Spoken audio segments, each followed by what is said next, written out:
नमस्कार दोस्तों, मेरा नाम पुनीत कुंचल है। आइए दोस्तों, जिंदगी की भागदौड़ से कुछ पल चुराते हैं, थोड़ा ठहरते हैं और चलते हैं किस्से कहानियों की दुनिया में। श्रवण चमड़े के नीले सोफे के बिल्कुल किनारे पे बैठा था। उसके दोनों हाथों की उंगलियां खुद ब खुद उसके घुटनों पर तेजी से हिल रही थी। उसकी लाल और खोखली आंखें, जो चारों ओर काले गड्ढों से घिरी हुई थी, कमरे में इधर उधर घूम रही थी, जैसे तो वो किसी अदृश्य चीज का पीछा कर रही हो। मैं उन्हें सुनता हूँ डॉक्टर, श्रवण फुसफुसाया। हर रात दीवारों में, फर्श के नीचे, कभी कभी मेरे सर के अंदर। उम्र करीब 30 साल, कद तकरीबन 5 फुट और शरीर पतला। नीली जीन्स और काला कुर्ता पहने श्रवण को देखते ही ऐसा लगता था मानो वो किसी गहरी मानसिक और शारीरिक बीमारी से जूझ रहा है।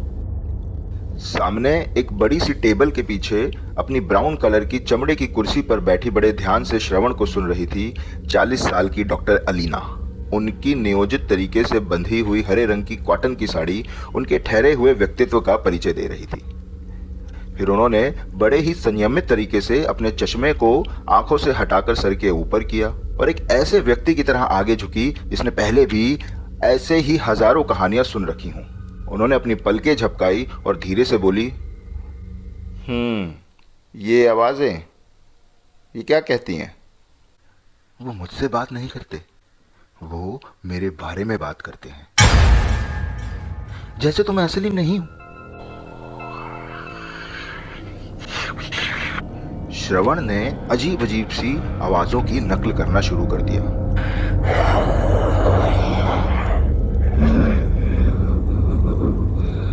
ऐसा लग रहा था जैसे तो उसके गले में आत्माओं के एक पूरे समूह ने घर कर लिया हो। और तभी श्रवण ने अचानक अपना सर एक तरफ झटका और ऊंची तीखी आवाज में बोलना शुरू किया। वो यहाँ का नहीं है, वो हम में से नहीं है, वो सिर्फ एक खोखला शरीर है, उसकी आत्मा मर चुकी है। लेकिन डॉक्टर, आत्मा तो सबकी मर चुकी है। और फिर श्रवण के गले से एक और गहरी आवाज आई, शीशा तोड़ो और पता लगाओ कि पीछे क्या है। डॉक्टर अलीना के चेहरे पर कोई भाव नहीं थे। उन्होंने एक बार फिर से अपनी पलकें झपकाई और श्रवण से पूछा, और ये कब से हो रहा है? जब से आग लगी है, जब से उन्होंने मुझे बाहर निकाला है। उन्होंने कहा मैं बच गया क्योंकि मैं भाग्यशाली था, पर मुझे लगता है कि मैं नहीं बचा। तुम्हें क्या लगता है डॉक्टर? आग? डॉक्टर अलीना हैरानी से बोली, तुमने अभी तक आग के बारे में तो कुछ नहीं बताया था। ये सुन के श्रवण उलझन में पड़ जाता है और कहता है, क्या वाकई? मुझे नहीं लगता कि तुम सच कह रही हो। नहीं, तुमने नहीं बताया, डॉक्टर अलीना ने दृढ़ता से जवाब दिया। और ये सुन के श्रवण ने अपना सर झुकाया और अपने आप में बड़बड़ाया, शायद तुम भी असली नहीं हो। डॉक्टर अलीना ने अपना चश्मा अपने सर से हटा के टेबल पे रखा, एक बार फिर से अपनी पलकें झपकाई और बोली, चलो कुछ करके देखते हैं। अपनी आंखें बंद करो और बताओ कि जब आवाजें शुरू होती हैं तो तुम क्या देखते हो। श्रवण ने उनकी आज्ञा का पालन किया और अपनी आंखें बंद कर ली। करीब 10 सेकंड बाद श्रवण बोला, मैं दीवारों के पीछे आती जाती परछाइयां देख रहा हूं। और ये कहते कहते श्रवण के चेहरे के हाव भाव बदलने लगे और आवाज में एक भारीपन आने लगा। मैं अपने बेडरूम का दरवाजा खुलते हुए देख रहा हूं और कभी कभी, और ये कह के श्रवण चुप हो गया और उसके चेहरे पे भयानक डर के भाव दिखाई देने लगे। वो पसीने पसीने होने लगा। डॉक्टर अलीना बोली, कभी कभी क्या श्रवण? कभी कभी मैं खुद को देख रहा हूं, सामने खड़ा हुआ, लेकिन उसी समय मैं बिस्तर पर भी लेटा हूं। अगर ये मैं हूं तो सामने कौन है?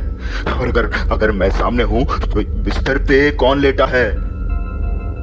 डॉक्टर अलीना की भौहें सिकुड़ गई और बोली, एक डॉपलगैंगर या शायद इल्यूजन। नहीं, एक कॉपी। उन्होंने कहा कि उन्होंने मुझे फिर से बनाया है और ये कि मुझे जागना नहीं चाहिए था।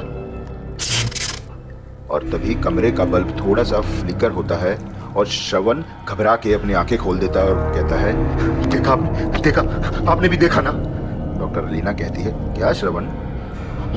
वो करीब आ रहे हैं। श्रवण घबरा के सोफे से उठ खड़ा हुआ और चिल्ला के बोला, तुम्हें समझ नहीं आ रहा है क्या बेवकूफ औरत? मैं असली नहीं हूं, असली मैं उस आग में जल के मर गया। जो तुम देख रही हो ये सिर्फ उसकी एक छाया है।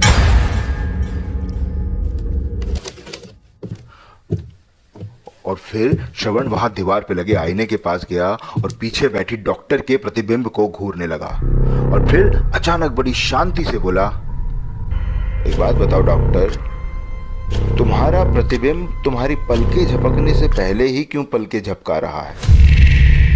और ये सुनते ही ना चाहते हुए भी डॉक्टर अलीना की नजरें आईने में दिख रहे अपने प्रतिबिंब पर जम गई। इस बार कमरे के बल्ब की जगह आईना फ्लिकर हुआ और डॉक्टर अलीना का प्रतिबिंब मुस्कुराया, जबकि डॉक्टर अलीना का चेहरा बिल्कुल स्थिर था। डॉक्टर अलीना बोली, ठीक है, चलो आओ अब बैठ जाओ। श्रवण की डरी हुई नजरें अभी भी डॉक्टर अलीना के मुस्कुराते हुए प्रतिबिंब को देख रही थी। वो धीरे धीरे आईने से पीछे हटने लगा और बोला,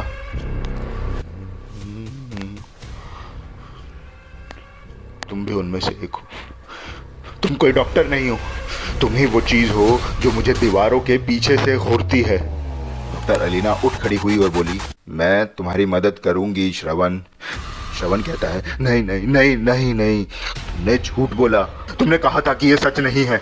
और श्रवण ने अपना सर तेजी से जकड़ लिया और जोर जोर से बोलने लगा, मुझे असली दुनिया वापस चाहिए, मुझे असली दुनिया वापस चाहिए, मुझे असली दुनिया वापस चाहिए, मुझे असली दुनिया वापस चाहिए, मुझे असली दुनिया वापस चाहिए, मुझे असली दुनिया वापस चाहिए। और ये कहते कहते श्रवण के हाथ वहाँ फ्लोर पे रखे बड़े से लैंप की ओर बढ़ गए और वो उसे तेजी से हथियार की तरह घुमाने लगा। मुझे दुनिया वापस चाहिए, मुझे असली दुनिया वापस चाहिए, मुझे असली दुनिया वापस चाहिए।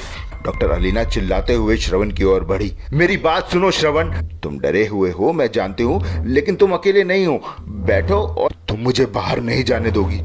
श्रवण बर्बरता से गुर्राया। डर और पागलपन किस तरीके की शारीरिक ताकत को जन्म देते हैं ये डॉक्टर अलीना ने पहली बार महसूस किया था। श्रवण तेजी से लैंप को घुमाता हुआ डॉक्टर अलीना की तरफ बढ़ने लगा और डॉक्टर अलीना बचने के लिए झुकी, मगर लैंप का भारी डंडा डॉक्टर अलीना के माथे से जा टकराया और वो वहीं गिर पड़ी। डॉक्टर अलीना के सर के नीचे खून बहता हुआ दिखाई देने लगा। श्रवण के हाथों से लैंप छूट गया और वो धीरे से घुटनों के बल डॉक्टर अलीना की बॉडी के पास बैठ गया और बोला,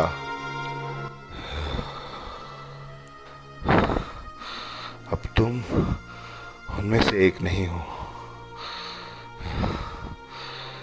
फिर वो उसी आईने की तरफ मुड़ा जिसमें श्रवण और डॉक्टर अलीना के प्रतिबिंब अभी भी दिखाई दे रहे थे और श्रवण को देख के मुस्कुरा रहे थे।